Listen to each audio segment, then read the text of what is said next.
Hello student, welcome back to lecture series on Z transform. For more videos, if you want to see similar more video guys, go and check in my I button over here. In this corner you will get the I button. You can find my entire playlist based on the Z transform, inverse Z transform, or you can check in my description box also. Okay, I put link for my entire playlist over there. Okay. Yes, in my today's video, I'm gonna explain to you all solution of a difference equation with a constant coefficient using Z transform. Okay, I already uploaded entire method. Okay, entire method in my channel. Okay, entire method I uploaded in my channel with some of the example. Okay, yes. So for solving this example, we need to know 3 steps. Okay, first step we have to find out the Z transform of this given equation. Second step, we have to substitute the initial condition in order to obtain f of z, and third step to find out the inverse Z transform. So we'll get the f of k over here. Okay. Yes. So without further ado, let's get dive into our today's lecture. I'm gonna explain to you all this complete example. Okay. So the solution of this example here. Okay. Let me explain over here the solution of this example. Okay. Yes, so we want the value for f of k plus 1, f of k, and all these entire values. Okay. Yes, so for finding these values we need to have an Z transform first. So apply Z transform, apply Z transform. So I'm going to apply Z transform everywhere to the both side. Okay, so I'm going to write this one, Z transform of f of k plus 1. Okay, Z transform of f of k plus 1 plus 1 half. Again apply linearity property, so you will get the separated Z transform over here. Okay. Yes, so we have next Z transform of f of k plus 1. I applied linearity property plus Z transform to the both of side for this equation. Okay, Z transform of f of k plus 1 plus 1 half as it is Z transform of f of k.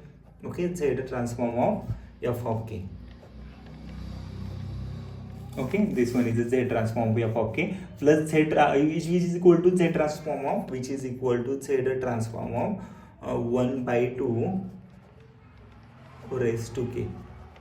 Okay, and we have the condition for k which is greater equal 0. Okay, so see that this one is the Z transform I applied to both side for our given difference equation. And as we can apply linearity property, so I separated Z transform for every other term plus with a positive sign and another side here as well. Okay.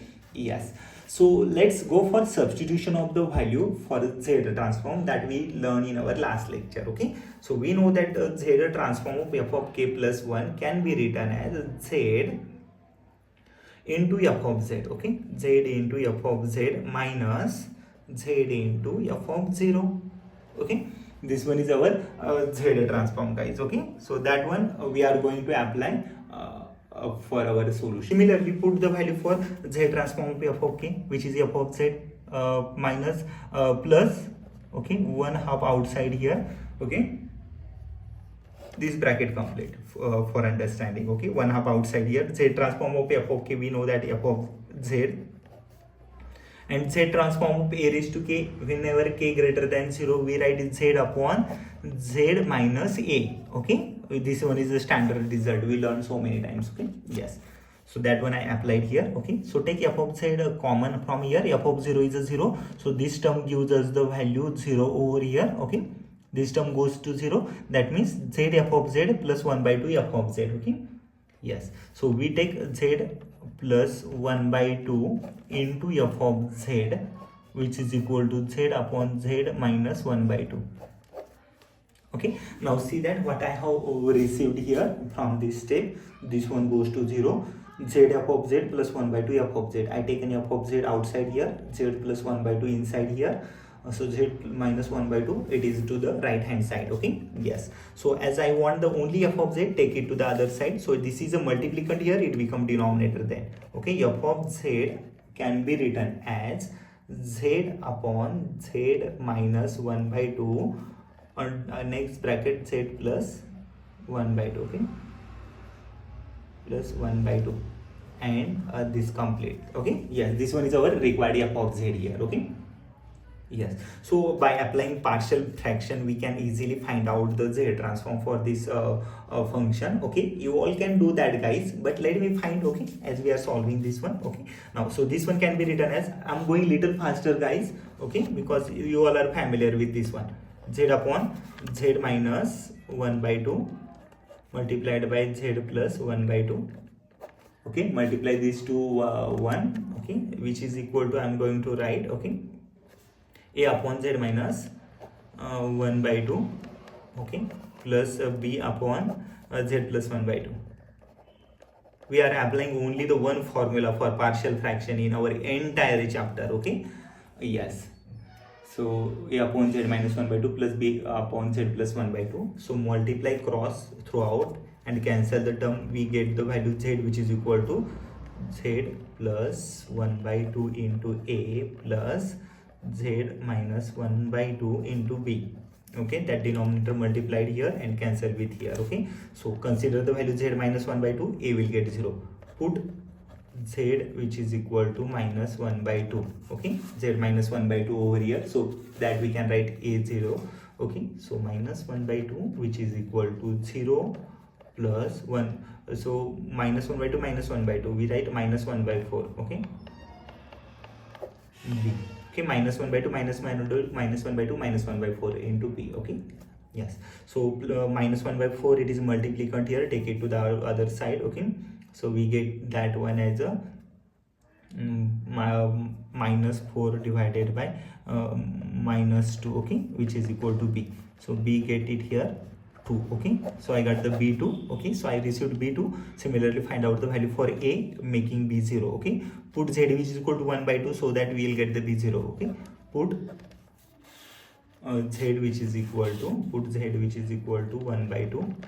Okay, here you have to put z, which is equal to 1 by 2 here. So 1 by 2, which is equal to 1 by 2 plus 1 by 2 into a, 1 by 2 minus 1 by 2. Okay, into b. Okay, this one entire goes to 0. Okay, yes, so b completely 0. So 1 by 2 plus 1 by 2, 1 by 4. Okay, okay, so whenever we have denominator same, we add there. Okay, denominator. Okay, so 1 by 2 plus 1 by 2, we write it as the, so 1 by 2 plus 1 by 2, half plus half, it is 1, guys, 1 half plus 1 half, it is 1. 1 into a, which is equal to 1 by 2. So I received a as a 1 by 2 over here then. Okay, I got the a is a 1 by 2, I got the b as a 2. Okay, replace a and b in our this form. Okay, that means 1 by 2 into z minus 1 by 2. Okay, so what we have the value for a, 1 by 2 into z minus 1 by 2. Okay, plus 2 into z plus 1 by 2. Okay, let me replace the value. 1 by 2, I am replacing here the value 1 upon z minus 1 by 2, z minus 1 by 2. Okay, okay, under this bracket, under bracket I taken here, plus b. What is the value for b? 2. To take it outside. Okay, b outside, we write z plus 1 by 2, 1 upon z plus 1 by 2. This is the just b I replace here. Okay, b I replace here, a I replace here. Okay, and this is our required value of z. Okay, this one is a f of z. So we want, this one is our the value for f of z. So we want inverse z transform. Okay, let me take it to the next page. We go for inverse z transform finding. So we need to apply inverse z transform here, inverse z transform here, inverse z transform here. Apply standard form, you will get the required answer. So I separated the term here, z inverse of f of z, which is equal to f of k. So it I written as 1 half outside here, z inverse of 1 upon z minus 1 by 2 plus 2 times z inverse of 1 upon z plus 1 by 2. I just applied z inverse and linearity property here. Okay, it is way easier. Okay, so we have to find out the 1 upon z minus a inverse transform. Okay, so we know that whenever k bigger than 0, then we take it as the a raised to k minus 1. Okay, so 1 half. Okay, 1 half outside here, 1 half outside here. This I want the z inverse of 1 upon z minus 1 by 2. Okay, so 1 upon z minus a. So we know that it can be written as 1 half raised to k minus 1.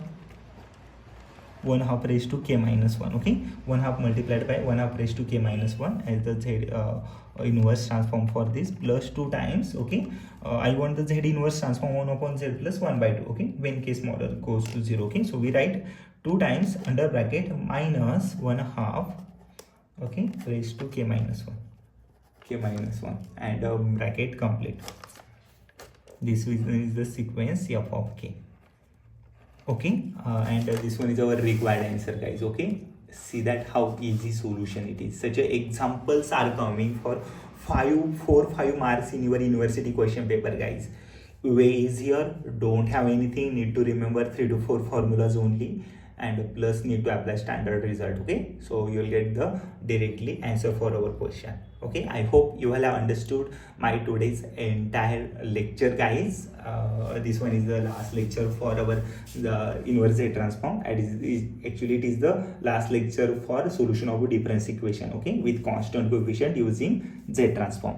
I hope you all have understood my entire lecture. I will come up with the similar videos, guys. Okay, similar videos, more important videos for your SPPU question paper, okay, in my next lecture.